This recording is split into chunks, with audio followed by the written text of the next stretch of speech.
ছিলাম জিএসটি পরীক্ষা দিতে। এখন পরীক্ষা দেওয়া শেষ, বাড়ির দিকে রওনা। Hello viewers, welcome to our new video. আমরা চলে এসেছি আমাদের পরবর্তী আরেকটি ভিডিওতে। আশা করি সকলে আপনারা খুব ভালো আছেন। আজ আমার জিএসটি পরীক্ষা, তাই খুব সকালে ঘুম থেকে উঠে চলে যাচ্ছি খুলনা রেল স্টেশনের দিকে। বলতে বলতে চলে এলাম আমরা খুলনা রেল স্টেশনে। জনমানব বলতে খুব একটা কিছু নাই, এখন খুব সকাল, তো এখন খুব তাড়াতাড়ি করে আমাকে টিকিটটা কিনতে হবে এবং প্ল্যাটফর্মে গিয়ে পৌঁছাতে হবে। আমার ট্রেন হচ্ছে 7:15।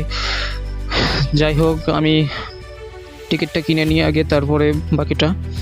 এরই মধ্যে আমার টিকিট করা শেষ। একটা প্রবাদ আছে যে তীরে এসে তরি ডুবে গেল, আমার ক্ষেত্রেও কিছুটা ঠিক সেরকম হয়েছে এই টিকিটটা ক্রয় করার ক্ষেত্রে। দেখতে পাচ্ছেন আমার টিকিটটা হচ্ছে আসনবিহীন। আমি খুব চেষ্টা করেছিলাম একটা আসনযুক্ত টিকিট কেনার জন্য। কথায় কথায় আমরা চলে এলাম প্ল্যাটফর্মে। এখন এই মুহূর্তে আমরা রয়েছি রেলওয়ে প্ল্যাটফর্মের 2 নম্বর প্ল্যাটফর্মে। এখন এই যে পাশে দেখতে পাচ্ছেন, এটা হচ্ছে চিত্রা এক্সপ্রেস। এটা 9টায় ছাড়ে, আর আমাদের ট্রেনটা এই 1 নম্বর প্ল্যাটফর্মে এখানে আসবে। যদিও এটা এপ্রিল মাস, তবুও আজ সকালে কিছুটা কুয়াশা পড়েছিল। বলতে বলতে এখানে অনেক মানুষের সমাগম হয়েছে। একটু পরেই আমাদের ট্রেনটা এখানে চলে আসবে আমাদের এই প্ল্যাটফর্মে। এই যে দেখতে পাচ্ছেন আমাদের ট্রেনটা, আমরা যে ট্রেনটায় করে যাব সেটা চলে এসেছে। ও আপনাদেরকে তো একটা কথা বলতে ভুলেই গেছি যে আমাদের ট্রেনটা এটা হচ্ছে রূপসা এক্সপ্রেস। দেখুন, এটা হচ্ছে রূপসা এক্সপ্রেস। এখানে চলে এসেছে আমাদের ট্রেনটা। এখন আমাদের ট্রেনটায় আমরা উঠে পড়ব। অপেক্ষা শুধুমাত্র ট্রেনটি থামার, একবার থামার সাথে সাথে আমরা উঠে পড়ব। এখন ট্রেনের গতি কিছুটা কমে আসছে। আমার সামনেই একটা দরজা, এখানে থেমে যাক, থেমে গেল। ট্রেনটা ছাড়ার কথা ছিল 7:15-তে, কিন্তু একটু ডিলে করে এটা 7:30 থেকে 7:35 নাগাদ ছেড়েছিল, ঠিকঠাক মনে নেই। তবে আমরা যশোর রেল স্টেশনে পৌঁছেছিলাম শিডিউল টাইমের 5 মিনিট পরে, অর্থাৎ 8:35-এ। এখন আমরা যশোর থেকে অটোতে করে যশোর বিজ্ঞান ও প্রযুক্তি বিশ্ববিদ্যালয়ের দিকে রওনা করেছি। এখন আমাদের অটোটি চোরামনকাঠি বাজারের ঠিক কাছাকাছি চলে এসেছে।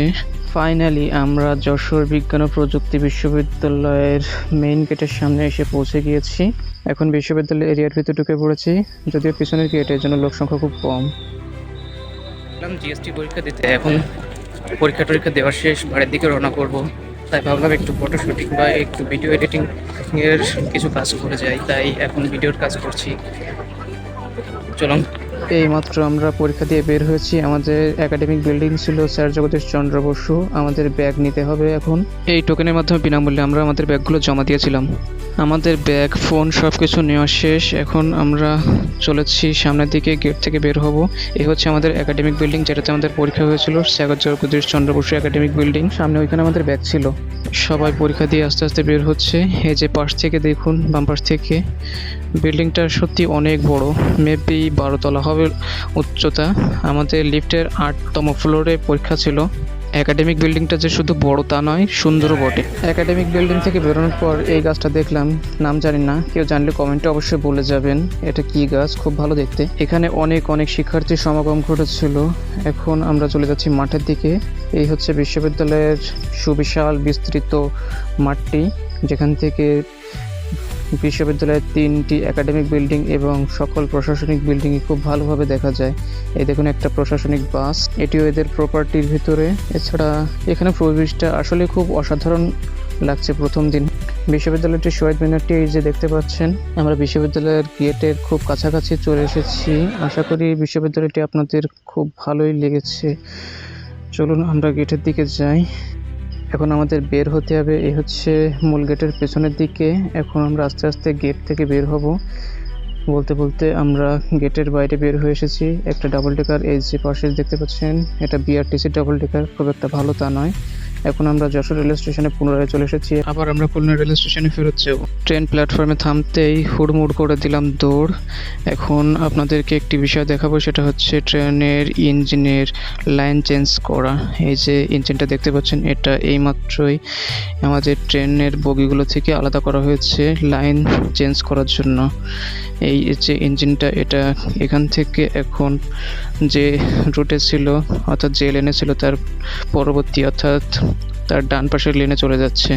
এই যে দেখতে পাচ্ছেন এখানে কাপলিংটা বা কর্নিক্যাল শেপের চাকাটা কি বিশেষ কার্যকরী ভূমিকা এটাই না রাখে এখানে।